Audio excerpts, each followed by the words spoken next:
안녕하세요. 더 넘치는 교회 믿음의 가족 여러분, 12월 2일 화요일 아침입니다. 오늘도 이렇게 말씀의 자리, 말씀 가운데 주님을 만나는 귀한 하나님과의 만남의 자리에 나오신 여러분을 사랑하고 축복합니다. 오늘 함께 나누는 이 말씀을 통해 여러분 마음속에 하나님의 생명이 가득하시기를 또한 주님의 이름으로 축복해 드리겠습니다. 오늘은 여러분들과 함께 요한복음 9장 1절에서 12절의 말씀을 함께 묵상하도록 하시겠습니다. 제가 오늘 본문의 말씀을 읽어보도록 하겠습니다. 예수께서 길을 가실 때에 날 때부터 맹인된 사람을 보신지라. 제자들이 물어 이르되 랍비여, 이 사람이 맹인으로 난 것이 누구의 죄로 인함이니이까? 자기니이까 그의 부모니이까? 예수께서 대답하시되 이 사람이나 그 부모의 죄로 인한 것이 아니라 그에게서 하나님이 하시는 일을 나타내고자 하심이라. 때가 아직 낮음에 나를 보내신 이의 일을 우리가 하여야 하리라. 밤이 오리니 그때는 아무도 일할 수 없느니라. 내가 세상에 있는 동안에는 세상의 빛이로라. 이 말씀을 하시고 땅에 침을 뱉어 진흙을 이겨 그의 눈에 바르시고 이르시되 실로암 못에 가서 씻으라 하시니, 실로암은 번역하면 보냄을 받았다 하는 뜻이라. 이에 가서 씻고 밝은 눈으로 왔더라. 이웃 사람들과 전에 그가 거린인 것을 보았던 사람들이 이르되 이는 앉아서 구걸하던 자가 아니냐. 어떤 사람은 그 사람이라 하며 어떤 사람은 아니라 그와 비슷하다 하거늘 자기 말은 내가 그라 하니, 그들이 묻되 그러면 네 눈이 어떻게 떠졌느냐. 대답하되 예수라 하는 그 사람이 진흙을 이겨 내 눈에 바르고 나더러 실로암에 가서 씻으라 하기에 가서 씻었더니 보게 되었노라. 그들이 이르되 그가 어디 있느냐. 이르되 알지 못하노라 하니라. 여러분들과 함께 계속 요한복음 말씀을 묵상하고 있습니다. 요한복음에서 발견할 수 있는 예수님 사역의 특징이 있습니다. 어떤 특별한 사건이나 상황을 통해서 깊은 영적인 메시지를 예수님께서 전하시는 것입니다. 예를 들어 배고픈 사람들을 먹이신 오병이어의 기적 후에 예수님께서 자신이 생명의 떡이심을 말씀하신 것, 또 초막절 기간 행해지던 제단에 물을 붓던 의식을 통해서 예수님 자신이 생수의 근원이심을 선포하신 것, 또 마찬가지로 초막절에 여인들이 성전 뜰에서 횃불을 밝히는 의식을 염두에 두시고서 예수님 자신이 참빛이시라고 선포하신 것 등 어떤 특별한 사건과 상황을 통해서 깊은 영적인 메시지, 복음의 메시지를 전하시는 것입니다. 그런데 오늘 본문은 지금까지의 그런 패턴과는 반대의 모습을 보여주고 있습니다. 오늘 본문은 이미 8장에서 선포된 예수님은 세상의 빛이시라는 말씀, 이 영적인 메시지를 확인시켜 주시기 위한 증거로서의 사역, 기적이라고 할 수 있기 때문입니다. 오늘 본문 5절에서 그 사실을 재확인하십니다. 내가 세상에 있는 동안에는 세상의 빛이로라 라고 말씀을 하시죠. 이것은 또한 동시에 예수님께서 이미 예언된 메시아이심, 그리스도이심을 확증하는 것이기도 합니다.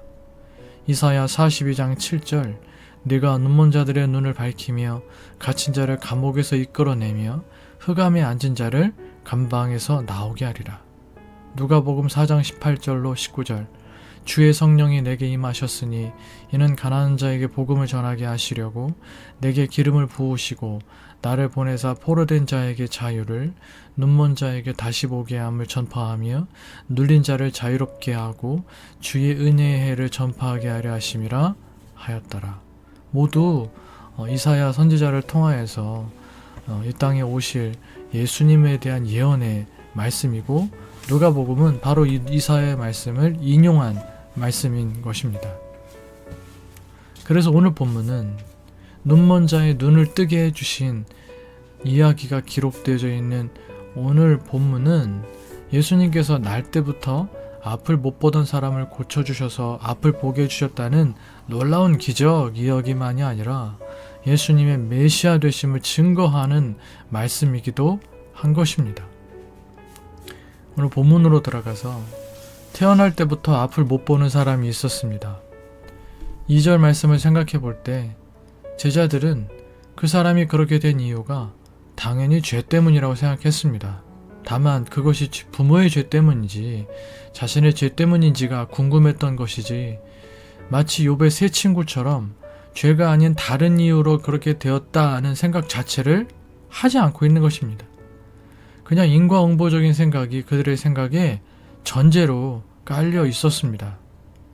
사실 이것은 당시 유대인들이 가지고 있던 기본적인 생각이었습니다. 하지만 예수님은 그것이 누구의 죄든 죄 때문이 아니라 하나님께서 하시는 일을 그에게서 또 그를 통해 드러내시려고 하는 것이다 라고 말씀하시는 것입니다. 우리가 이해할 수 없지만 분명한 하나님의 뜻이 있음을 기억해야 한다는 것이죠. 예수님은 하나님의 이런 뜻을 위하여, 하나님이 하시는 일을 드러내시기 위하여 이 사람을 고치십니다. 그럼 하나님이 하시는 일, 하나님께서 하시는 일이란 게 무엇일까요? 결론적으로 말씀을 드리면 예수님을 통하여 이 세상을 구원하시는 일입니다. 이 세상의 구원을 위해 이 땅에 보내신 예수님을 세상이 믿게 하는 일입니다. 요한복음 6장 29절, 예수께서 대답하여 이르시되 하나님께서 보내신 이를 믿는 것이 하나님의 일이니라.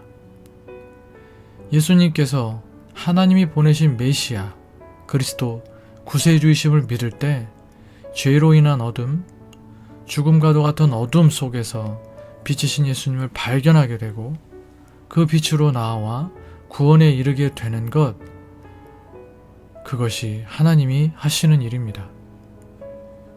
사랑하는 더 넘치는 교회 믿음의 가족 여러분, 제가 주일날 셀 모임 나눔지를 통해 여러분들에게 드렸던 질문이 있죠.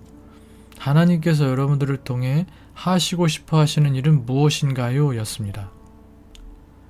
태어날 때부터 눈먼 사람을 사용하셔서 하나님의 뜻을 이루어 가시듯이 나라는 사람을 통해서, 내가 처한 상황을 통해서, 내가 살아가고 있는 모든 삶의 자리를 통해서 어떻게 하나님 나라를 이루어 가실지를 우리는 기대하고, 그렇게 우리 자신을 하나님 앞에 헌신할 수 있어야 합니다. 사도 바울의 고백처럼 하나님이 하시는 일의 통로가 되기 위하여 우리의 시간을, 건강을, 재물을, 또 삶을 전제물로 드리실 수 있기를 바랍니다. 그 헌신이 우리의 기쁨이라고 고백할 수 있기를 또한 소망합니다. 여러분의 그 헌신이 이 어두운 세상을 환히 비추는 빛이 될 뿐만 아니라 천국에서도 해같이 빛나게 될 것입니다. 실로암에 가서 앞을 보게 되어 밝은 눈으로 돌아온 이 사람은 자신을 둘러싸고 많은 질문을 쏟아내고 있는 사람들에게 예수님을 증거합니다. 11절, 대답하되 예수라 하는 그 사람이 진흙을 이겨 내 눈에 바르고 나더러 실로암에 가서 씻으라 하기에 가서 씻었더니 보게 되었노라. 그는 예수님을 아는 지식이 초보 수준이었지만 예수님께서 자신에게 행하신 일, 그 일로 자신의 삶에 나타난 분명한 결과를 확실하게 전하였습니다. 그리고 예수님을 깎아내리기 위해 그의 맹인됨을 의심하고 한 걸음 더 나아가 그를 겁박하는 유대인들과의 논쟁에서 전혀 밀리지 않고 다음과 같은 놀라운 선포를 합니다. 오늘 본문에 있지는 않지만 요한복음 8장 30절로 33절, 그 사람이 대답하여 이르되 이상하다. 이 사람이 내 눈을 뜨게 하였으되 당신들은 그가 어디서 왔는지 알지 못하는도다. 하나님이 죄인의 말을 듣지 아니하시고 경건하여 그의 뜻대로 행하는 자의 말은 들으시는 줄을 우리가 아나이다. 창세 이후로 맹인으로 난 자의 눈을 뜨게 하였다함을 듣지 못하였으니 이 사람이 하나님께로부터 오지 아니하였으면 아무 일도 할 수 없으리이다. 그는 자신이 경험한 예수님을 그가 할 수 있는 최선을 다해 전했던 것입니다.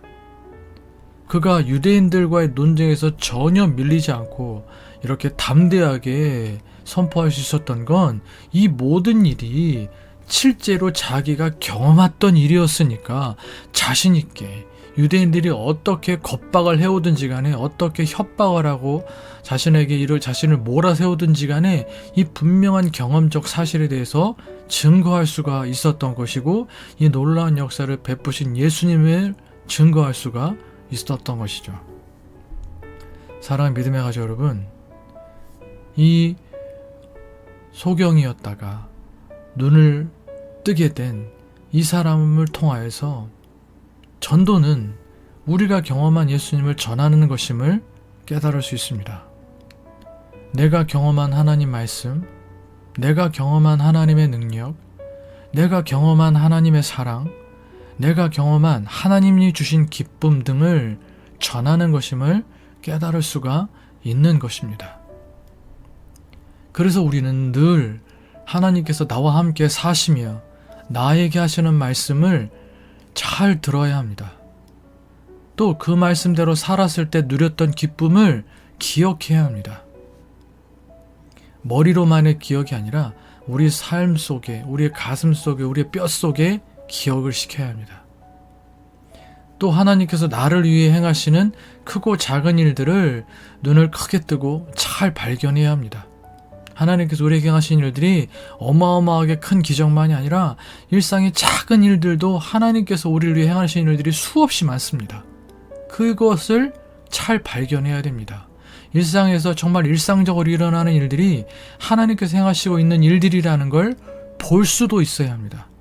그렇게 하나님과 함께 살아가는 행복한 추억들을 많이 만들어야 합니다.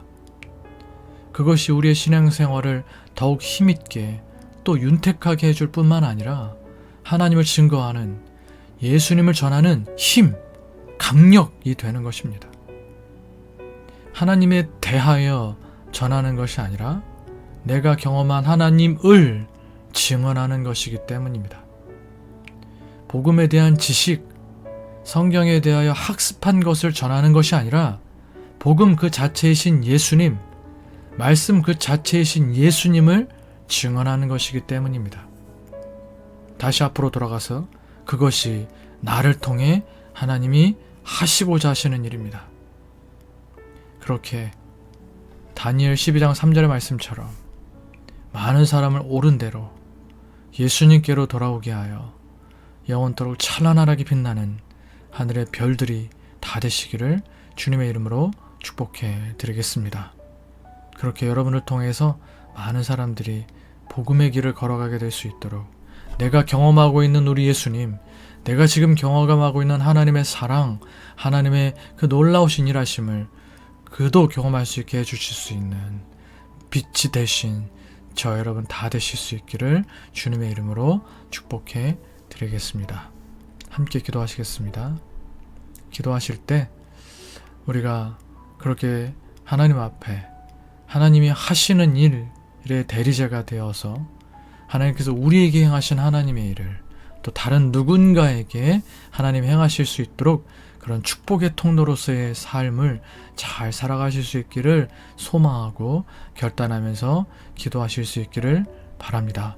또 여러분이 꼭 빛을 반사시켜서 비추어져야 할 그 영혼, 우리가 누리고 경험하고 있는 하나님의 사랑을 경험할 수 있도록 해주어야 할 그 영혼을 위하여서도 또 이 아침 기도하실 수 있기를 바랍니다.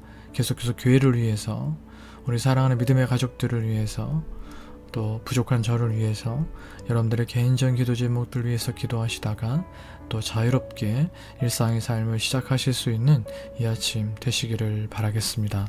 함께 기도하시겠습니다.